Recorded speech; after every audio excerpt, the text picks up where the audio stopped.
விவசாயிகளை சந்தித்து கலந்துரையாடிய திருப்பூர் மாவட்டம் தாராபுரம் தொகுதியில் போட்டியிடும் அதிமுக வேட்பாளர் சத்யபாமா தான் வெற்றி பெற்றவுடன் விவசாயிகளின் கோரிக்கைகளை சட்டமன்றத்தில் பேசி நிறைவேற்றி தருவதாக உறுதியளித்தார். திருப்பூர் மாவட்டம் தாராபுரம் அருகே உள்ள குண்டடம் பகுதியில் மாநில அம்மா பேரவை இணை செயலாளர் முத்து வெங்கடேஷ் தலைமையில் தமிழக விவசாயிகள் பாதுகாப்பு சங்க நிர்வாகிகள் மற்றும் தமிழக கட்சி சார்பற்ற விவசாயிகள் சங்கம் மற்றும் ஏர்முனை இளைஞர் அணி விவசாயிகள் சங்கம் உள்ளிட்ட விவசாயிகளின் ஆலோசனை கூட்டம் நடைபெற்றது. இதில் தாராபுரம் தொகுதியில் அதிமுக சார்பில் போட்டியிடும் சத்யபாமா கலந்து கொண்டு விவசாயிகளின் கோரிக்கைகளை கேட்டறிந்தார்.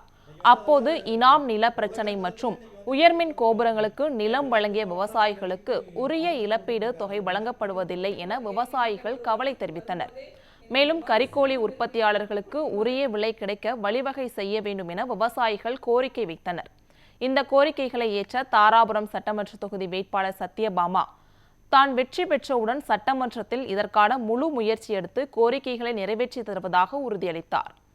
இந்நிகழ்ச்சியில் மாவட்ட புரட்சித் தலைவி மாவட்ட அம்மா பேரவை செயலாளர் மோகன்ராஜ், குண்டடம் முன்னாள் ஊராட்சி ஒன்றிய குழு தலைவர் குப்புசாமி, குண்டடம் மேற்கு ஒன்றிய செயலாளர் செந்தில்குமார், முன்னாள் மாவட்ட அவைத்தலைவர் PK ராஜ் உள்ளிட்ட அதிமுக கூட்டணி கட்சி நிர்வாகிகள் மற்றும் விவசாய சங்க பிரதிநிதிகள் பலர் கலந்து கொண்டனர்.